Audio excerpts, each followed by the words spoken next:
Welcome to another episode of Market Power Hour. Thank you guys for being here. Welcome in. Nice Wednesday afternoon. Lots of tears, lots of pain, lots of liquidations. Hopefully you are not in the middle of all that. Like anybody who is bullish, like myself last time. So I'm sure there'll be plenty of egg on my face for sure. That's just how it goes sometimes. But anyway, I'm going to introduce the panel here. We got Josh. Everybody knows Josh, Carpe Noctom. We got Schmitty, which is BTC Schmitcoin, right, on Twitter. And these guys have some good information. We're going to go over some high quality distilled alpha for everybody. So welcome in. Without any further ado, we're going to kick things over to Josh, and Josh is going to go first on his charts. Okay. Sounds good. I opened a blood orange fizzy drink. I think that's appropriate. It is a sparkling water. Okay, I'm not gonna peddle some sugar crap. Where do we want to start? Better not. I think DXY is the obvious choice because of how we talk about it a lot. I don't know who else talks about it as much as we do, as much as Schmitty does. DXY, nobody really cared about it until rates went into infinity, right? So now that rates have sort of settled in the US, it's sort of like a relative game, right? Like if we're the stupid thing, if we're the cleanest dirty shirt, blah blah blah, then everyone's gonna buy, I've never everyone's heard gonna that. That's good. everyone's gonna rotate, and we're the tallest something of the something, the cleanest bulb in the drawer, whatever. If all these other fiat currencies are like failing or on their way to failing or just being devalued, you can go down the list and look at 20 of them, and they all look like crap against the dollar. It's certainly going to help the dollar push higher. Obviously, everybody wants dollars. Everybody who ain't us hate us, or whatever that's saying. Everybody wants dollars. There was a lot of like BRICS hype with the anti-dollar coalition that the anti-dollar people are like hoping materializes. I just, that's probably years and years off if it's even ever going to become a thing. But anyway, that's to say, look, the DXY bounced from where we were talking about it last. Previously, we were looking at a breach of the low at like 100, 102, whatever that was. And at that time, I think it was Yellen in Japan or something. There was some really weird, like it was a weird sell-off, not to like hedge or go back on what we were saying at that time, but it was just a weird situation. I think that was when Yellen was eating the magic mushrooms in Japan. Anyway, all that reversed. This looks incredibly bullish to me. This looks like it's on the verge of a bullish breakout. If you're bullish crypto, you do not want to see this breakout. This is terrible news, especially if crypto is on the verge of breaking lower, which it very much could be. And we'll find out Friday. Friday's Jackson Hole, or there's this economic symposium or whatever every year in Jackson Hole. Fed Chair Jay Powell is going to speak Friday. We'll see if that moves the dollar market at all. But just based on TA, this thing is incredibly strong and looks like a chart. I would long this chart. I don't know about you guys, but it looks really good. And it's inverse of crypto. So the stronger this is, the weaker we all expect crypto to be, I think. I don't think any of us sort of expect crypto to just go the other way if the dollar's strong. So that's a real problem for any bullish thesis right now, is just what is the dollar going to do? Because it looks like a rocket ship on the landing pad right now, just ready to launch. Alternatively, you could say, well, the Fed's probably at their like peak or near peak for rates. Yeah, everybody's devaluing more than we are, but maybe we'll just hold here and Dixie won't get too bullish. I don't know. I just looking at this, I'm just scared, very scared, naked and afraid. What's that TV show like? Naked Anyway, and Afraid, I think. yeah, okay. It doesn't look good for crypto. So just at a baseline, we're swimming against this massive headwind just based on DXY alone. On top of that, for Bitcoin, we lost this mega diag, and it's interesting that we broke down as hard as we did right where that diag, like everybody's looking at it, right? I think that certainly aids in the ferocity. Everybody was sort of like default long because of ETF shenanigans, most likely. You know, the question at that time was, if everybody's already long, like who else is going to go long, right? Everybody's long and price is not going anywhere. So there was a massive OI harvest on all the offshore shitcoin exchanges, or whatever you want to call them: Bybit, Rollbit, Xbit, Tbit, whatever. And that helped bring us lower, obviously. The question is like, okay, do we measure this? You can sort of like measure this from a diag and say maybe the measured moves like 20, 22. I don't know. It's tough to measure that like correctly because it's on a diag. But what I'm really focused on at this low is potentially this hidden bull div that we've got working. That's like the last. Wait, hold on. Let me get my. Oh, I'll move it over. Sorry. Okay. It's like for me like the last piece of copium here. It's good that we broke up a little bit today. We had some strength, 26.5. Like it doesn't look horrible. Ranging here is an option. I'll take it. Anything lower low remotely, I think it's just done for a long time at that point. I hate that. What you just clicked on, the Ichimoku. Ugh. Yeah, and that's the other problem. So the good news is here, volume perked up a little bit. This is Bitfinex specifically, but volume perked up a little bit. I guess it was a multi-month high on Bitfinex. I think broadly volume is just sort of whatever still, like it's not crazy. But yeah, cloud is bearish. There's no denying that. Hasn't been this bearish since the beginning of the year. That's not a good sign. There's kind of nothing left per se. There's a pitchfork in here somewhere. I can never find this thing on the fly. They keep moving it. There it is. Agreed. What, it's like here to here or something? Like maybe we're okay. You know, like, you know, we came down all the way here to the equivalent of that for the SBB stuff. Like we have some room. It's not like over yet, but it's certainly less bullish, obviously, than it was. And what's going on with Binance? Do you guys have any idea?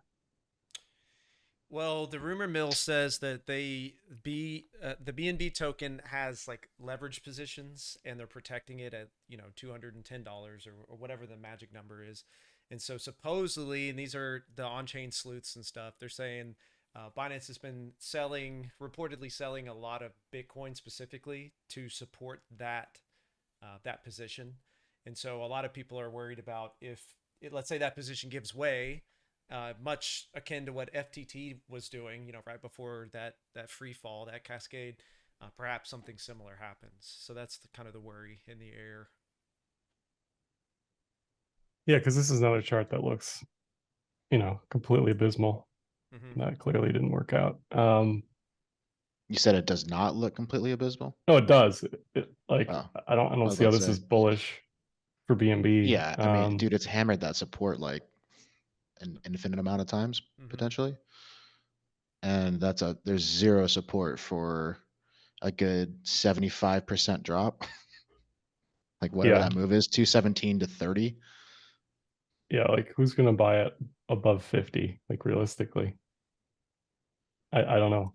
It doesn't look good for BNB, regulatory wise, on ramp wise, banking wise, legal wise. I don't know. This pattern doesn't look good for them. The on-chain liquidations potentially in DeFi don't look good for them.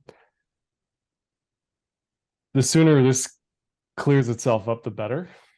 Broadly, I think for the whole industry. I'm not saying I want them to fail. I just want clarity. Like, okay, is the DOJ going after them or not? Are they avoiding Russian sanctions or not? Like, I could care less what they're doing, but just shit or get off the pot at this point, because it's just this ongoing thing where when there's this uncertainty, people are just waiting for it, right? We've been waiting for something on Binance for weeks, even relative to the Tether stuff.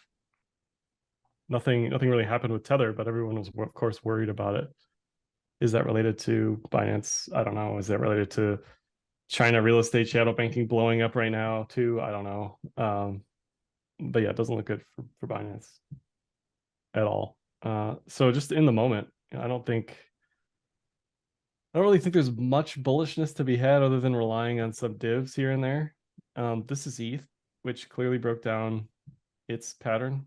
I think as generous as you can measure it, this obviously doesn't look good. The one saving grace here is if people remember in 2016, we had a similar multi-month triangle that initially broke down on low volume and then actually course corrected higher. So I'm not giving up complete hope on ETH just yet, but it's a different macro situation than 2016, that's for sure. Yeah, that was also on the heels of a massive like a Wyckoffean, like a traditional accumulation trading range that preceded that. Right. Well, This is so, after the like textbook cleanest like coffee and accumulation you're ever going to see. This was the markup phase. And the entire time everybody was calling it as an ascending triangle. Like it wasn't a secret. What really helped bring this higher though was I think at the time, you can't see it anymore, but Bitfinex had all-time high short open interest. So that may help us, if people get mega short and we don't go lower, it's a lot of things that need to go right. We have to dip dive and duck our way into highs somehow.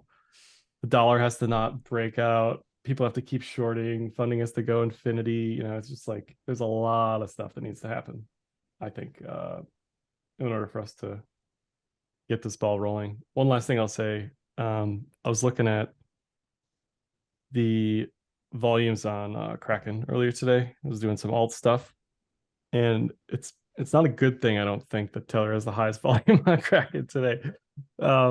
This is generally not a good thing, but there are plenty of alts that are up. Like I think Sui was up like 16%. That's a layer one, like a newer one. Not that I'm advocating people trade any of this stuff. DYDX up a little bit. So there were some charts that I looked at that dude, one of those charts, I don't know what it was. It was the daily trade volume was $160. Yeah, but the issue with that is you've got people like asking about that stuff. It's like, guys, like, yeah, you need flows, you need liquidity. Even if you get like the sniper best price ever, what is your exit going to be, right? Yeah, who are you selling to? Yeah. Anyway, but things like DYDX, like this looks okay. Link looks okay. Anything that's been ranging for a very long time. I think Curve is in deep trouble because it's getting close to that 40-cent level where all those OTC orders were. So we'll see who blinks first on the run those lows. Run those lows. That's what I'm. Yeah, exactly. On the wink lock up, but yeah, I would avoid stuff like this. What are you doing, right? I would want to see mega capitulatory volume to even think about getting into stuff like that. Lastly, I'll just look at Link because it's another one that talked about for a while. Anything that is like effectively zeroed out over the past year plus, like that isn't something that I wouldn't be. Let me say it again a different way. I would be comfortable entering this at 850 and like not worrying about it. It's an alt. It's got branding, community. I don't think the coin needs to exist necessarily, but the chart looks okay, right? Like I would focus on charts that look like this over anything else, because everything else, it's either lower lows, right, big bull div, just slowly bleeding. Me personally, I would just avoid all that other stuff. So anyway, not exactly a bullish outlook in the near term. Sounds like bullish selling. Yeah, that's the other thing. Like nothing looks bad enough to, in my opinion, yet. Like you're saying on a curve, like run the lows. I agree. Like a lot of this stuff still needs to just mega sell off. Yeah. The last thing I'll just mention is the stablecoin stuff. If you're of the shared belief with me that USDC is like, the chosen one, Coinbase, BlackRock, US government, whatever, if they keep losing market share, if they keep losing circulating supply, I don't think anything's going to do well just broadly until they figure out what's going on there. anyway, that's all I got. Wait, can I ask you what you mean on that? Because I never look at stablecoin stuff. So are you saying that there's a correlation between like a bullish environment and USDC trending up or something like that? Yeah, I think USDC is the DeFi darling. That may change over time, but in the moment at least, if USDC isn't doing well, I wouldn't expect DeFi to do well. For me, Tether is more of like at this point, it's like outside the crypto ecosystem. You know, it's like a real deal currency in a lot of places. Mm-hmm. Talking about failed fiat, it does really well as a currency. So USDC, I think, is seen as like, you know, US government coin for a lot of non-US citizens. So Is it the makes more takeaway from? go ahead, sorry. Sorry. No, I was just gonna say it makes more Uh, sense that DeFi would actually embrace Tether over USDC, but that's not how I see it. So is the takeaway from this chart when you're looking at USDT versus USDC that because the market share of USDT is picking up, that means more people are taking profit into USDT rather than USDC? Is that what this is showing? Not necessarily. I mean, you could argue that there's a crisis of confidence in USDC. There's again, back to the US government tornado cash thing. It's been a series of 1,000 cuts against USDC.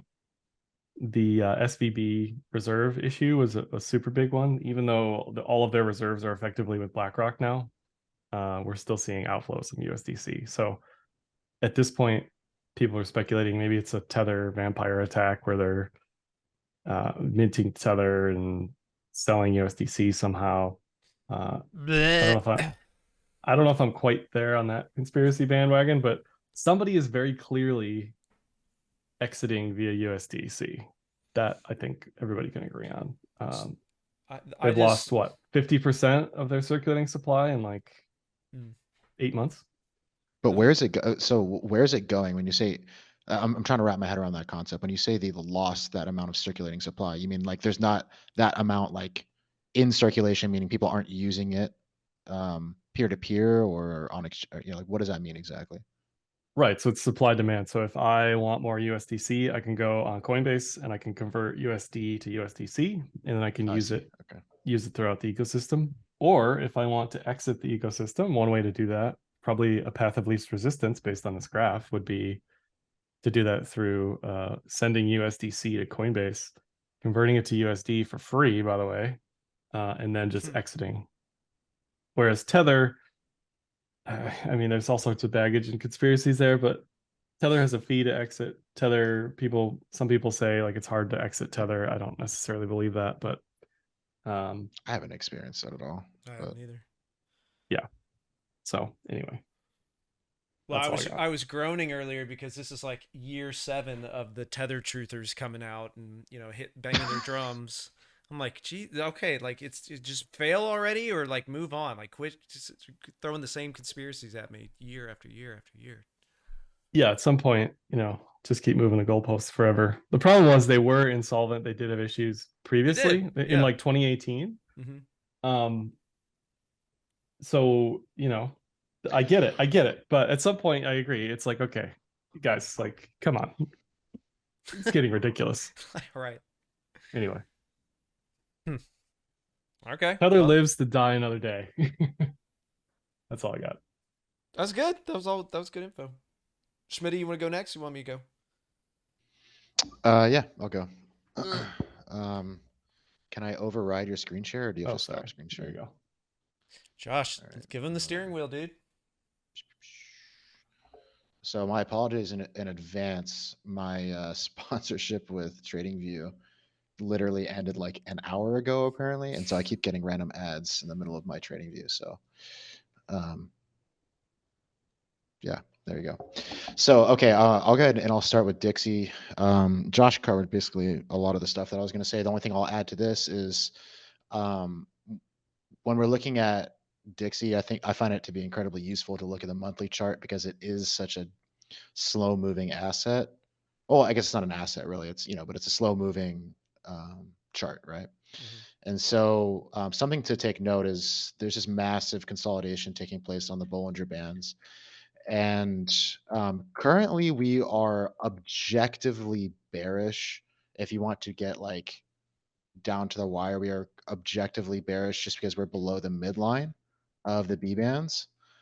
But yeah, like, I mean, that it doesn't mean a whole lot until the B bands re-expand. So here's an example in the past where the market was below the B bands, contracted, and then it finally broke up for another high. So totally possible that's what we're gonna do here. But until these monthly B bands start to expand again, which will take the form of this Bollinger Band width down here, the moment it starts to expand, it takes an uptick in slope.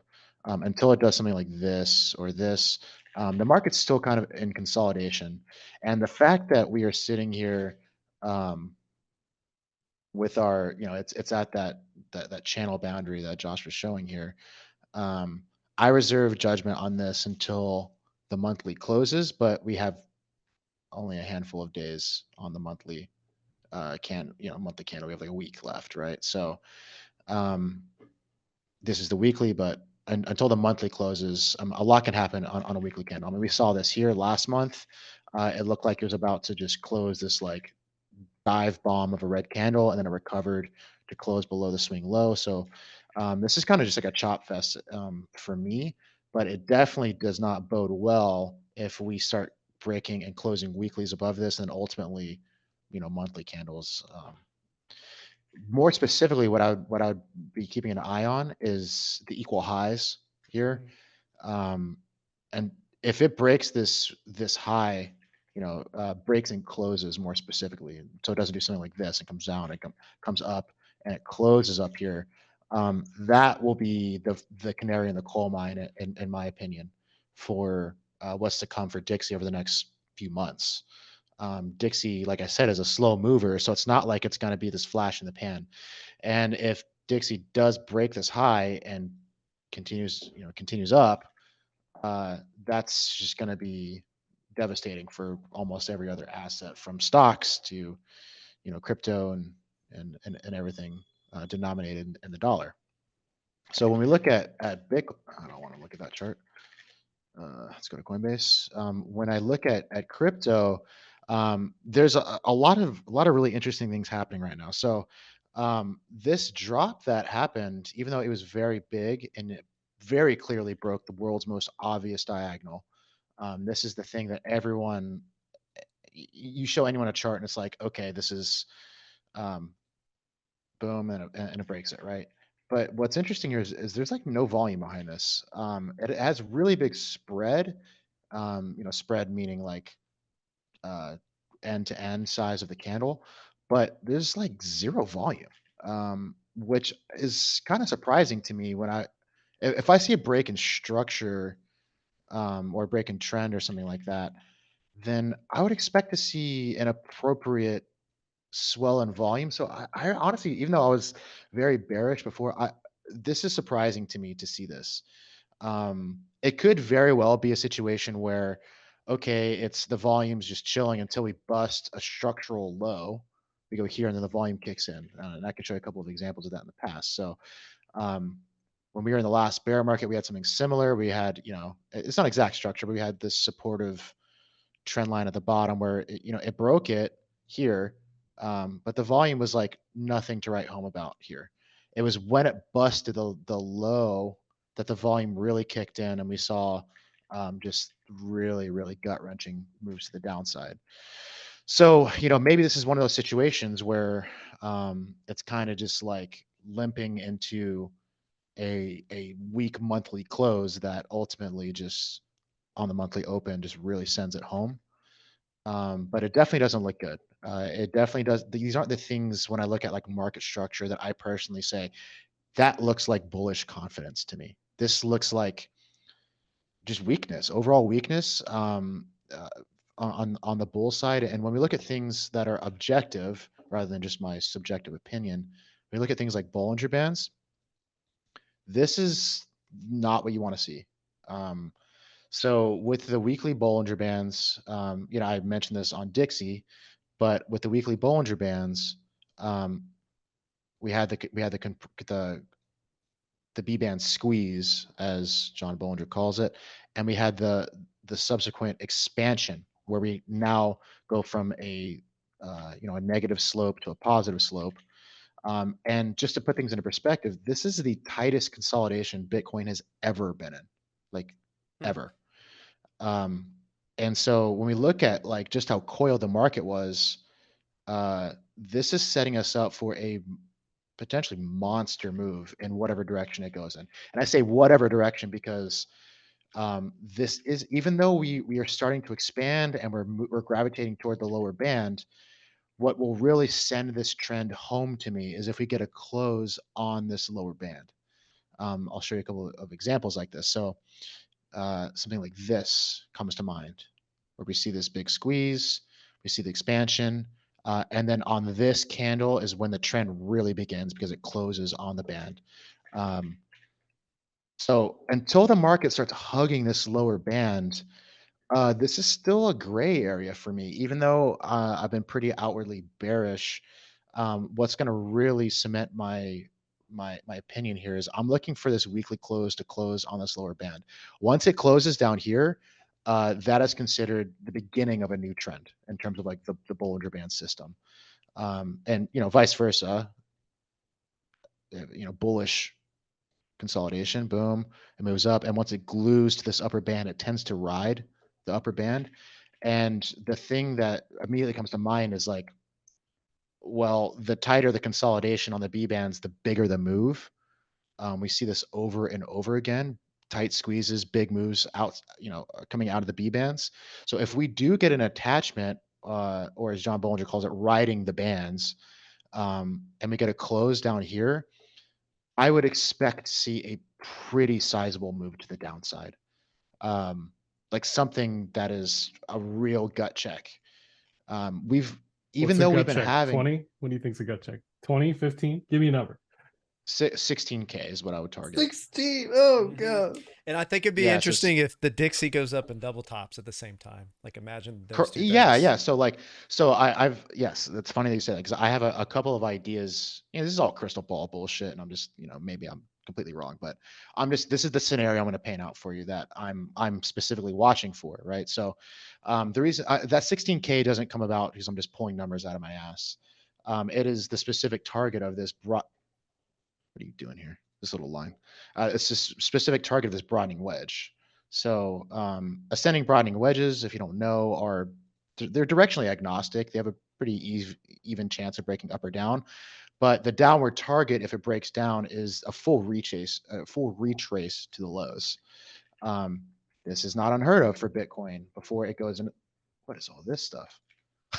I have like random Oh, I scribbles couldn't on even here see from it. God Yeah, knows when. it's like black on gray. It was hard to see.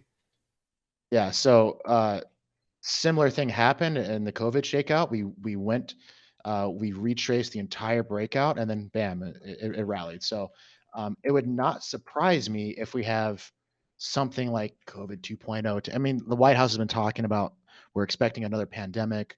Here we go. Here we go. Run it back. Tinfoil. Yeah. Hold on. Yeah, run it back.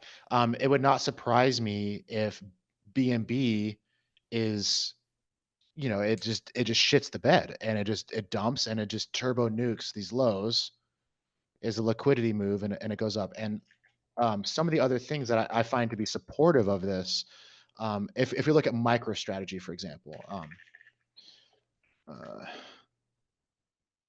it was in a really clean trading range and it gave back the breakout.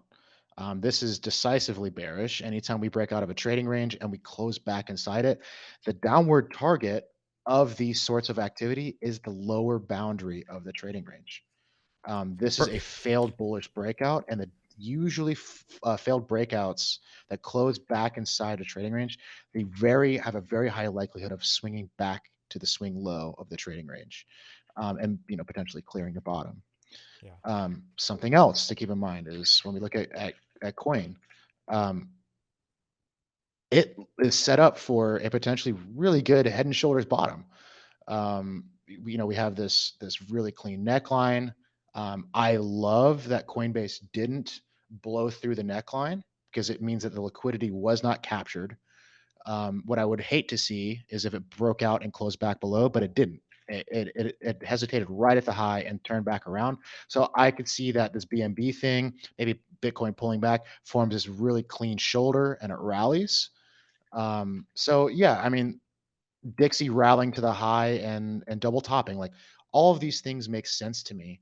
And what doesn't make sense to me is, or I'm sorry, what doesn't, the argument that I just can't get behind is, there's just no real bullish twist to a lot of these things. Yes, we do have the daily hidden bull div. I personally really like playing hidden bull divs because they're not very obvious. I love playing not obvious trades because it means it's not a crowded trade or whatever. But the problem is that things can diverge indefinitely. And I'll show you some examples of that. So here is an example of a bullish divergence that still made a really brutal low. So here, so we got to ignore the wicks when we're looking at, because RSI looks at closes, right? So we see a close here, lower closes here, divergence here, and it's still turbo nuked. Yes, it diverged the third time, but divergence in and of itself is, it can be kind of sketchy. A lot of times when we have really strong bullish moves, things will diverge for weeks and weeks. Like here, for example, like this trapped so many bears. It's like, oh, it's diverging, and bulls were like, see a nerd, and it just went up. It went up even higher, and then oh, look, it broke the div. So you know, when you have 95% of the things saying this looks weak, be careful here.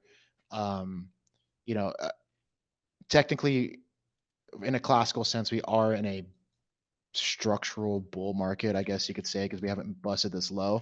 But I just can't preach a warning enough that if this does pop this and it doesn't immediately recover, I just do not feel good about this, and I would immediately look to target the 16K retracement, like 16.2, 16.1, something like that. What else? Gross. I think each low there, like 25, whatever that next low is, 18.5. All those are fair game. I agree, 100%. Yeah, each one of these. Yeah. And they're obvious targets because anything that impulses like this has a lot of people who bandwagon to the trade and they put their stops at the bottom of the impulse, which then becomes a really strong liquidity pool. So they're really strong targets when the market's really aggressively going down. So even if the market came down and say it fell shy of the 16K and it came down and took out this thing, like that could accomplish the same goal of like shaking people out, because I know a lot of people, I mean, not personally, but I feel confident that a lot of people bandwagon a lot of these trades, and they're probably going to get offsides. They're going to be offside on the trade if it continues to shove down. So, and I don't think that if it pops this low and then pops this low, it's going to be something like this. I don't think it's going to be a grinding thing. It's going to be something like bam, bam, and then boom, recover. Something like this, for example. Oh, something like this, for example, where it just nuked the low, and then it finally bottomed. So a lot of times when the market retraces like this, both bullishly and bearishly, like this is not just a feature of the bear market, like this is something that happens in the bull market as well, right? Here, when there's all these points of liquidity here, the market hunts and it punishes people who are late to the trade. And I think that we have a really high likelihood of doing that to late bulls as well here. So Well, that's why I'm worried about all the the staked ETH right now. There's still people throwing ETH into the staking environment, which God bless them. There's a yield there, but at some point you got to think like there's not going to be a free lunch there, right? That whole like 7 million ETH or whatever it is, at some point is going to have to get stressed in order for us to do anything, I think. Yeah, I think a lot of the days of free lunches are kind of past us right now until a new real cycle picks up. We had DeFi, we had the ERC20 craze. We had, what was it in 2017? We had the ICOs and stuff. base, yeah, ICOs. Yeah, so I mean, there will be something that I'm sure will propel the next market. It's a matter of I don't know what it'll be, but I think a lot of people in crypto don't adjust well, and they kind of get like people get married to their positions, and people they're like they become every cycle. There's like some sort of maximalist of whatever insert shitcoin here, and they're just like stuck on like I made a lot of money doing this, I lost it all, but goddamn, I'm gonna make it back this time. It's like no, you got to move on to the next thing. It's done, except for Bitcoin, of course. Bitcoin all reliable here, but just doesn't 100x every time. yeah. Anyway, that's all I got. Yeah, that's good. That's good stuff. All right. Let's see. I think it's that one. There we go. All right. Where do we want to start? I think let's do lower time frame. This is something that I've been playing with a little bit, that just as far as like ideas go, I think this would be very interesting, is after this fleshes out a bit more, if in hindsight, this really was some sort of large, macro channel, even if we come all the way back down to the lows and then send it, and to we're just what ifing here, right? But I think it would be so interesting if, say, the next bottomed out at or near these lower bounds, the next bull market actually tops somewhere near the upper zone, and it just ranges for a little bit.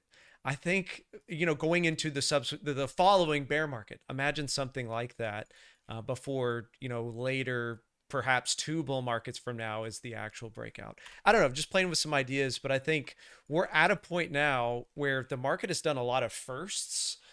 We've, this was the first, as far as bear markets go, this was the first time we fell below the last all-time high, right, which was 20K or so, which was about there. We nuked right through it. We've had all kinds of firsts. We've double topped during the bull run. So I don't know. I think it's a time to just play with ideas and see if you can kind of get ahead of what may come. But to all these guys' point, that yes, there's a very clear horizontal here, which we failed to breach. There's a very clear diagonal, which we have subsequently nuked through. Now, I stream every other day or every few days, especially during all of this. We watch this all the time. There was never a point where I was just struck by how euphoric everybody was, or I'll monitor the funding rate for longs or whatever. Even during all this, there was never a point really that I can remember, at least, where I'm like, man, everybody is expecting $1 million. There was always this kind of like, at best 50-50, you kind of poll random audience, and it's like 50 says we're going to 0, 50 says we're going to $1 million, and it was very hard to just find where all the masses collectively agree that we're going way up here. So because of that, even with this drop, and like Schmitty was pointing out, the volume profile, where this is Binance, right? But I'll switch it over to Coinbase too. Where's the real fear? Like where's the liquidity? It wasn't from that drop. So really, that says one of two things is probably about to happen. Option A, we turbo send it, just like Schmitty was, or Josh was saying that Ethereum did, back during the days of the ascending triangle. There was a nuke down and then up it goes. Bitcoin. Bitcoin did that. Bitcoin did that as well, right? And the option B is this does turbo send it, and we just have not hit those liquidity levels. One thing I very much dislike, I strongly dislike about the setup here, is what a couple of these guys have already pointed out, is how we did not run those lows. One of my favorite setups to see is there's a big impulsive move, the lows are run, and then some key level is reclaimed, and then off we go. I love that. I think that's one of the best trades you can take. But we don't see that. We don't have that here. That's not what happened. We got kind of close to it. We got within, say $1,000 or so, still a pretty big gap.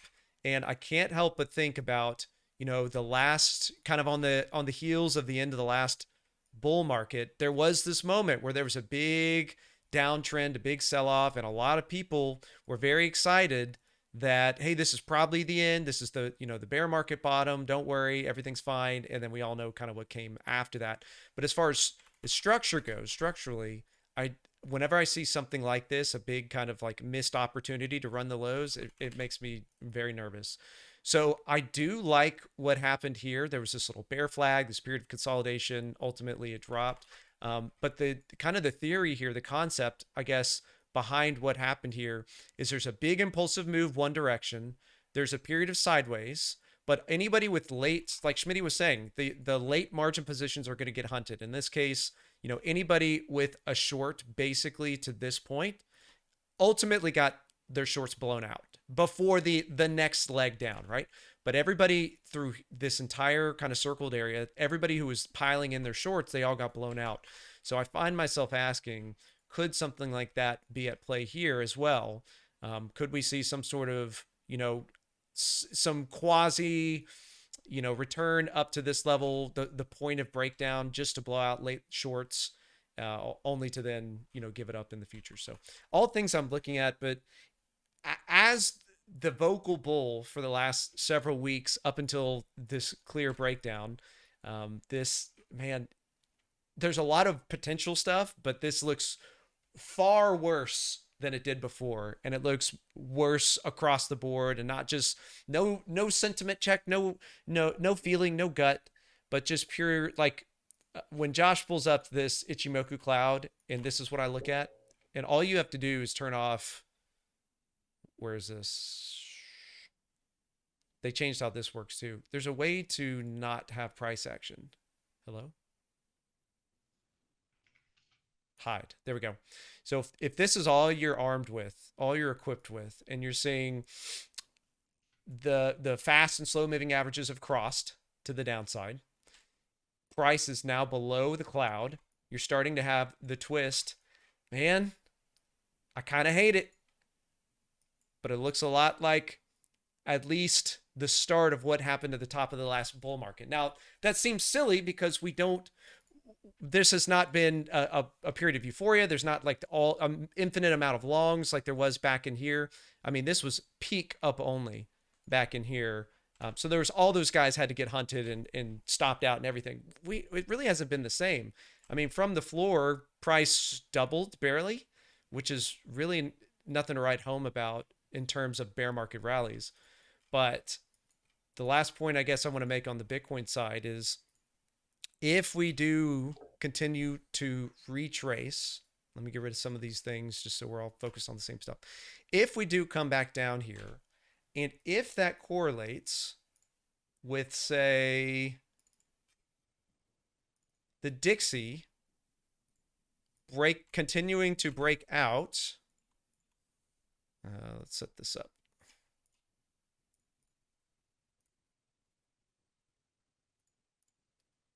Trend liney boy. Let's say we get one of these. Then this is actually one of the best charts. Let's say it actually runs the lows. We come below 16K, right? And run all the stops of anybody with a long. Something like this would be extremely bullish to see. And something as far as Dixie goes, something like this would be extremely bearish on the macro. So if you see these two things happening simultaneously, this is what leaves us, to a face melting bull run on the other side of this. A scenario where Dixie is dipping after like a very clear double top, where Bitcoin is breaking up after running the lows. These are how we get these bull runs and risk on assets being rewarded by this. But I think guess what's right before your breakout? What? Bitcoin halving. Bitcoin halving. Exactly. Exactly. Thank you. Nice transition. Narrative alert. Narrative alert. Paid actor. Thank you. You're exactly right. We are, last I looked, we're like 9 months from the halving. It was like 250 days or so. So we are, I don't know why I'm doing this with like 1 pixel width. Okay. I guess I could just zoom in and not be an I idiot. was wondering too. I was like, God damn. What are you doing, idiot? All right, so we're 250 days to the next halving. Historically speaking, every halving has led to the Bitcoin bull runs, halving bull run, you know, on and on. We've talked about this infinite amount of times. So for me, my perspective is and will continue to be the pre-halving year is the time to spot only DCA or make some entries and hands off the wheel. It is not the time to try to get cute with trades. You know, history, anytime you go back and you look at these pre-halving years, there's always a really clear setup for a thing. You know, maybe it's up, maybe it's down, and it goes the other way. Like this is primo, give it all back, you know, lose your position, give your bag up before the actual bull run. This is the worst time to be trading, in my opinion. So I will take little like $100 20x trades and stuff just because it's like I'm bored. We've watched paint dry for 6 months to a year, but this is not the time to be swinging like big stacks, in my opinion. This is just the time to enter a position and chill. Last couple And things. one thing I'll say to interrupt you with this whole like friend tech mania, or like Can you explain that to me? I no am loosely seeing it on Twitter. Like, what the hell is that? I'm just gonna say, look, when we have stuff like that popping up, where it's complete and utter nonsense and people are just like gambling because they're bored, like that is not a bullish thing. Anyway. That's actually a good call. What is yeah. it? What is it exactly? You can like issue shares of yourself, and you have access to this.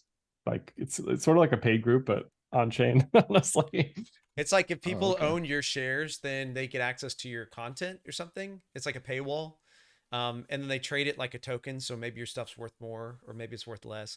But the more people you convince to buy your token, like it's like NFTs in the early days where there's trading fees. So if you could get a lot of people to just trade your NFTs right off the rip, then you get all that, you know, you get like 5% of the overall trade volume. Right. Some number, whatever the numbers. So that's what people are just trying to stir the pot to get the trade volume up so they get a piece of it. I see. Okay. That's kind of the big picture. One thing I do want to point out too that I just thought was fascinating. So I'm going to clear all the drawings and stuff because I just want everybody to look at price action, and then I want to go to the daily, and I want to just point out that. So I'm not a huge RSI trader. I don't do it all the time, but I do like to see the extremes. Like I like it at Pico highs, I like it at Pico bottoms, that kind of thing.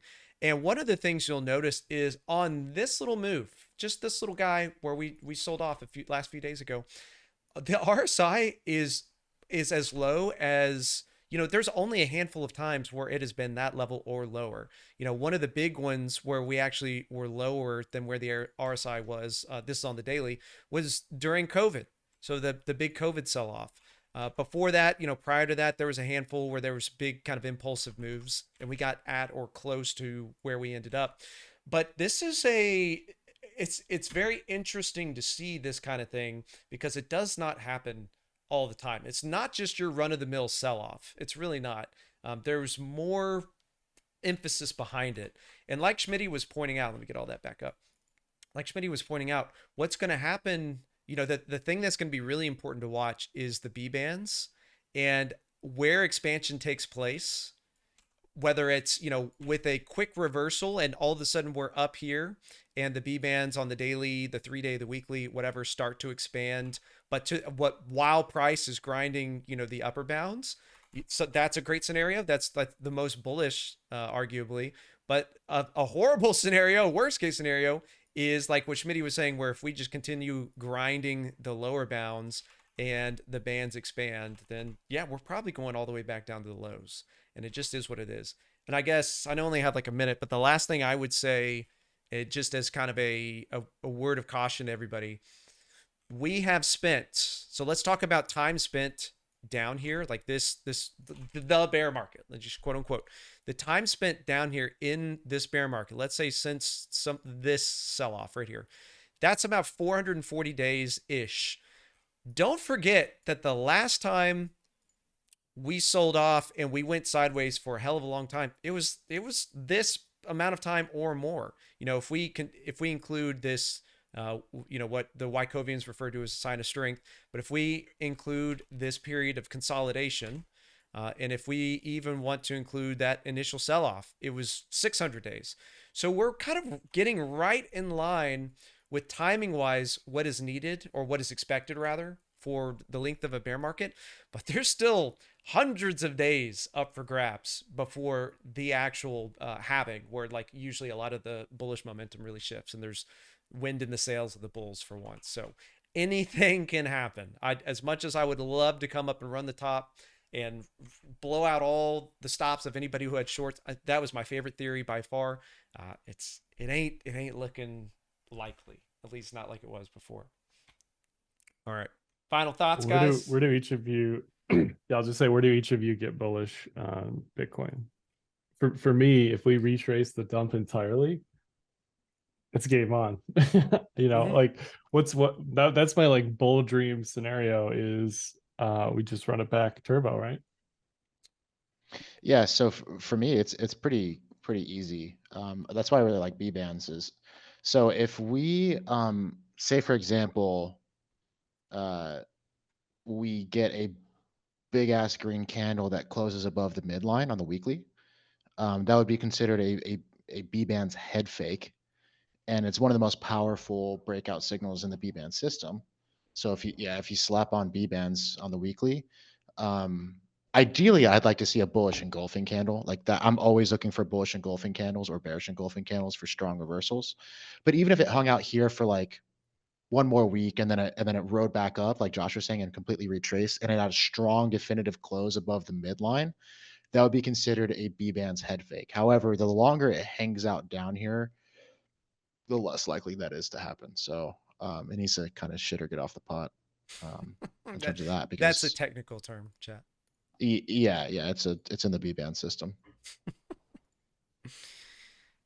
Yep. These little low time frame trade ranges are always fascinating to me. Always like kind of dissecting them a bit ahead of time and just seeing what happens. Watching it just ping pong off high to low to high to low, that kind of thing. I just think it's crazy. I'll just say, I think it's crazy we consolidated for that amount of time and we broke down and we're still like questioning whether or not like it's real. You know, like there's still not enough evidence. Like, yes, it's bearish, yes, it looks terrible and like shit and like blah blah blah, but it's still like low volume. Like at the end of the day, you know, it's there crazy was technical too. damage, but it's not like at the end of the world. Josh, remember we talked about this a couple times, but my whole theory about coming up and running this high, back on Bitcoin, that played out literally on the traditional markets. That's the traditional markets did that. And so I'm curious if we end up doing the rest of what I expected for Bitcoin, but like the S&P and NASDAQ and all that stuff. Yeah, I just think the regulatory overlook just got in the way of anything going higher for crypto. You know, at the end of the day, we need flows, and it's not going to come from Main Street. It's going to come from institutions, and they're not going to come unless it's completely clear as day from a regulatory perspective what's going on. So I don't know. That's what I got. Waiting for that ETF, I guess. Come on, BlackRock. We need you, bud. All right. Well, I guess we'll call it there. Any final thoughts? We got like 1 minute, so anything quick, let me know. If you're working on something, plug it, that kind of thing, or chill your favorite, whatever. I'm about to push an altcoin video just as we end this stream, so check it out on my YouTube channel. Let's put it in chat. After this, put it like link direct to your YouTube. I think we have the cloud bot set up for that. Only thing I got is if you work for TradingView, respond to my DM, bro, please. I can't take these ads. I need my windows. You leave my texts on red, but you're not replying. Yeah. Come on. All right, sounds good. Chat, thank you. Only thing I'd say is yes, I am. Oh, there you go. Josh's YouTube stuff is in the chat, by the way, so be sure to like follow, subscribe, bookmark it, whatever. Next time, Josh is gonna release his OnlyFans link too. Okay, guys, thank y'all for being here. We should be here in the next couple weeks. Now that price action is finally moving, we delayed a few of the last episodes because we literally were going sideways and just waiting, talking about the same thing every single time. But now we actually have price action, for better or worse. So I will see you tonight. I am still going to do my normal streams tonight, 8:30 p.m. Central Time, right here on the same Twitch page that you're on right now. So anyway, without further ado, we'll wrap it up. Thank you, guys. And thank you, gentlemen, for being here. Thanks, everybody.